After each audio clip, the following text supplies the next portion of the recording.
She looks a little different now, eh? I mean, my man. What is going on, guys? Today we got a brand new video. Today we're gonna be doing something this is probably the biggest thing I've been asked to do, or if I have a video on it, since I've started out my channel. And I didn't want to do it because I didn't necessarily like how it looked. I like a clean car with not much accessories on it. While at the first revision of this car was, you know, a little overdone. I just didn't want these. Who doesn't like a clean bomb? Sammer's car gave me some inspiration, and with the way that I'm going with this revision, I caved. So today, we are going to be doing the rear bumper brake lights. So obviously you guys know that I redid the tint on these. I told you guys I was gonna leave these. And well, that's for a valid reason. We're gonna be doing the brake lights. We are going to be replacing these with brake lights. But I just realized these are quite bright red, so we're gonna have to obviously shade them. But you guys get the idea. So we're gonna be installing these today in the Mazda 3 sedan. This does require actually a little bit more work than you would really think. We're gonna take the whole rear bumper off. We gotta take some of the trunk liner out. The way that we're gonna be doing this is we need to pop this out. Grommet I'm gonna be using, I believe, is behind this. So we gotta remove this piece of fabric, which means we have to take this out. Then we're gonna have to take the rear bumper out. And once we do that, we should be pretty good. The taillight's gotta come out too, so we gotta take out a few things, but it should be worth the install. Without further ado, let's unbox these and see what we got going on. Two little pieces, and it turns out there are 3 wires on the back. It is okay because there should be a signal wire for the brake. I guess we'll get started by getting this all ready to go. And I think the first thing we're gonna do is we'll start with the trunk. Now when you guys come to the trunk liner, this just comes off. There's like 1, 2, and then 1, 2, and you literally just go. That comes out, no problem. There are a bunch of these little clips you guys can see like right here and stuff like that. So what I'm gonna do is only take off the closest ones, because I should be able to bend this out of the way, because I don't necessarily want to take this whole thing out. There are none on the bottom, it's just that one. Should be one right here, should be one right there. There's one right there that I don't think we'll need to do, but if we do, no problem. So there's only a couple that we have to do here. Now, my tray is kind of broken, but you guys can see here, if we kind of fold that, we do have quite a bit of room in here. The grommet that we're gonna be wanting to use is right here, and all we're gonna be, so right there, there's grommet right here. I already have 2 wires going through there, so they'll be. All right, guys, so I forgot, you have to take the taillights on both sides. There's just 2 10s, super straightforward. Rotate your bulbs out, and you're good to go here. Same thing with this side, you only have to remove a couple to actually get access in here. What I noticed with the brake plugs on this side is that there's actually only 3 wires versus 4 wires on the other side, but I believe because there's red, black, and orange. Orange is signal, red is power, and black would be ground. And on this side, black, red, and orange, same situation there. So we're gonna test it out on this side and then off. Moving forward, we got this little pin right here. We're gonna just juice out. And then right here we have a little screw, just like doing the front bumper. Right up in the fender well. So approximately, I'd say right here, there are 10s as well.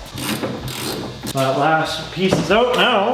We get to pull the bumper off. Just kind of get it in there. Give it some good. Here we go. Yep, here we go, okay. Reflectors are right here. There is 1 screw in all of them. Other than that, they just slide right out. So all you have to do to put these in is take your wire, and there's like a little center cutout piece. Run the wire through, and then you take this and you slide it into its slot, and then you take the other side and you push it. That sits into place. Then you take your screw that you pulled out of the back. I'm gonna show you guys the easy way of doing this. I definitely I would not suggest doing it this way. Like I said, I was gonna use the grommets, but I kind of have to get the car together.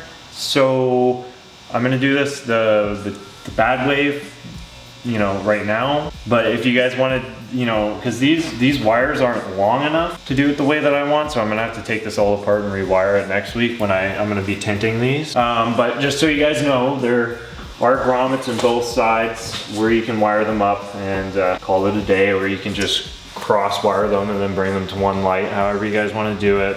But this is going to be the cheap way. Get them up here. The best way possible to probably do this is to bring your wires up. Now we have a bunch of wire that we can do. Now, like I said, the reason why I don't want to do it this way is because you're going to be pinching that grommet, and that just means you know, you can have water leaks. You probably won't, but it's just to be safe. Again, we're gonna do this the cheap way, the easy way. You stick in the wire that you need to connect to, you stick the wire that needs to connect to that wire, you pinch down this metal clamp, connects those two together to make a circuit, and then you take this and you just cover it. So, super straightforward. Of course, I don't have enough, so this project's just turning into a bust at this point, but if you guys can see that, there's red, black, and orange. I'm gonna say that the orange is your signal, the red is your power, and the black is the negative. You can see black, signal, and power. So what I'm gonna do is I'm gonna get both of them in here, and then I'm gonna use this to clamp them down properly. Okay, so that one's done. Now we are gonna go ahead and let's do our ground net. Fun fact, go through from this way. If I turn on the lights, they should work.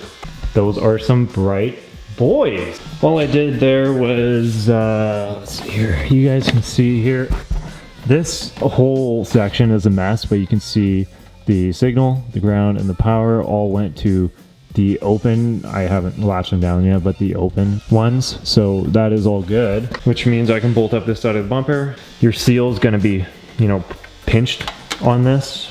So like I said, don't suggest doing it this way, but you guys get the idea. So as you guys can see here, both sides are working. We're good to go. And they actually look pretty good. I really don't mind them, to be honest. I like the basic design. Obviously, it would have been cool if it was a straight LED strip. But at the same time, these don't look bad, and they go along with this LED. So I actually quite like them. And they're really, really bright. If I go and touch the brake, look how bright these things are. So with that being said, I'm gonna go ahead and I'm gonna bolt the bumper back up, and then we'll be good to go with the install. All right guys, and that is the video for today. I hope you guys enjoyed. We got the rear LED reflectors in, obviously. They look funny on the car right now because they're not obviously tinted, but I'll get you one last look at these before we head off. So like I said, I think they look pretty cool lined up with the Spider LED taillights, and obviously I'll have to get them tinted and they'll look a bit better. But other than that guys, that's the video that I got for you guys today. If you guys have any questions or comments on today's install, let me know down in the comments below. Make sure to hit that subscribe button if you want more content like this, and leave a like on the video. As always, turn on post notifications. Other than that guys, keep it real. I'll see y'all in the next one.